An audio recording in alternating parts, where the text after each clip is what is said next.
حضرت جابر رضی اللہ تعالیٰ عنہ فرماتے ہیں نہا رسول اللہ صلی اللہ علیہ وسلم ان یجسس القبور وان یکتب علیہا وان تؤطا، کہ نبی کریم صلی اللہ علیہ وسلم نے قبروں کو گچ کرنے سے منع فرمایا ہے کہ قبریں گچ کی جائیں،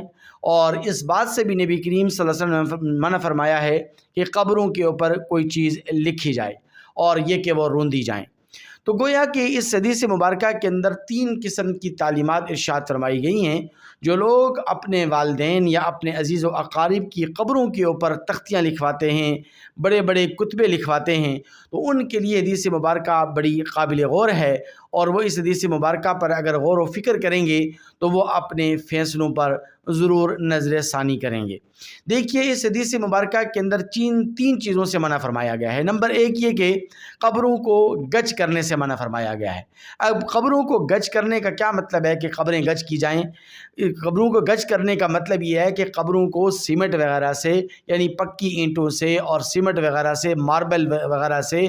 اور ٹائلوں وغیرہ سے قبروں کو پکا کیا جائے۔ اس بات سے نبی کریم صلی اللہ علیہ وسلم نے منع فرمایا ہے۔ تو گویا قبروں کو پکا کرنا، قبروں کے اوپر ماربل لگانا، ٹائلز وغیرہ لگانا، یہ سختی سے منع ہے، اور شریعت مطہرہ کے اندر اس کو ناجائز عمل قرار دیا گیا ہے۔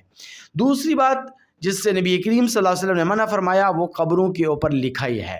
ہم نے بہت ساری قبروں میں دیکھا، بہت سارے قبرستان میں جب جاتے ہیں تو دیکھتے ہیں کہ قبروں کے اوپر اشعار لکھے ہوتے ہیں، قبروں کے اوپر قرآنی آیات لکھی ہوتی ہیں، آیت الکرسی لکھی ہوتی ہے، کلمہ طیبہ لکھا ہوتا ہے۔ اسی طرح اور مقدس عبارات ہمیں قرآن مجید کی اور دیگر جو عبارات ہیں، مقدس عبارات ہیں، وہ ہمیں تحریر کی ہوئی نظر آتی ہیں۔ تو اس لیے یہ لوگ جو قبروں کے اوپر اس طرح کی تحریرات لکھواتے ہیں تو وہ اس حدیث مبارکہ پر ضرور غور کریں، اور اس حدیث مبارکہ کی روشنی میں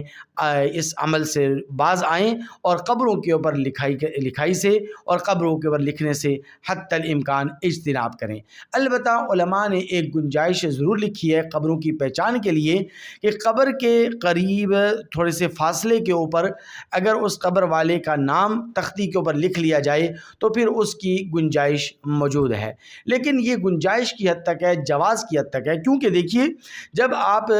قبرستان میں قبر بناتے ہیں تو قبر بنانے کے بعد آپ 24 گھنٹے قبروں کی نگرانی نہیں کر سکتے۔ تو نبی کریم صلی اللہ علیہ وسلم کی ہدایات اور تعلیمات کا مقصد یہ ہے کہ جب قبروں کی آپ 24 گھنٹے نگرانی اور حفاظت اور چوکیداری نہیں کر سکتے تو ان قبروں کے اوپر کتے بلے بھی آئیں گے، ان کے اوپر دیگر جانور بھی آئیں گے، وہ آ کر ان قبروں کے اوپر آ کر پیشاب کریں گے۔ تو اس مقدس عبارت پر، مقدس تحریرات کے اوپر جب وہ پیشاب لگے گا تو ان مقدس عبارات کی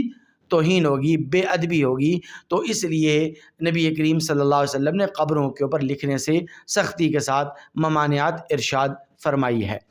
باقی رہی یہ بات کہ قبروں کے اوپر اس طرح کی چیزیں لکھنے سے قبر والے کو کوئی فائدہ نہیں ہونے والا، کیونکہ ایک بندہ جب قبر کی پاتال میں پہنچ چکا ہے تو اب اس کے نیک اعمال ہی اس کے لیے نجات کا ذریعہ ہیں۔ آپ مقدس عبارات لکھیں، آپ قرآنی آیات لکھیں، آپ جو بھی تحریرات لکھنا چاہتے ہیں ان تحریرات کے لکھنے سے قبر والے کو کوئی فائدہ نہیں ہونے والا، اور اس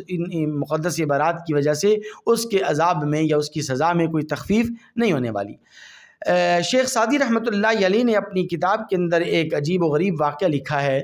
کہ دو لڑکے، ایک غریب ایک امیر، ان کے والدین فوت ہو گئے، یعنی ان کا والد فوت ہو گیا۔ جو امیر اور مالدار لڑکا تھا اس کا باپ بھی فوت ہو گیا، جو غریب لڑکا تھا تو اس کا والد بھی اس دنیا سے رخصت ہو گیا۔ جو امیر لڑکا تھا، امیر گھرانے سے جس کا تعلق تھا، تو اس نے اپنے والد کی قبر کو خوب سجایا اور ماربل بھی لگوائی، ٹائلز بھی لگوائیں، اور اسی طرح مقدس عبارات بھی لکھوائیں، قرآنی آیات بھی نقش کروائیں۔ اور جو غریب لڑکا تھا جس کا والد فوت ہو گیا تھا تو اس نے اپنے والد کی قبر کو بالکل سادہ سا بنایا، کچی مٹی لیپ دی، اور اس کے بعد جو ہے نا وہ اپنے گھر چلایا۔ تو اس امیر لڑکے نے اپنے غریب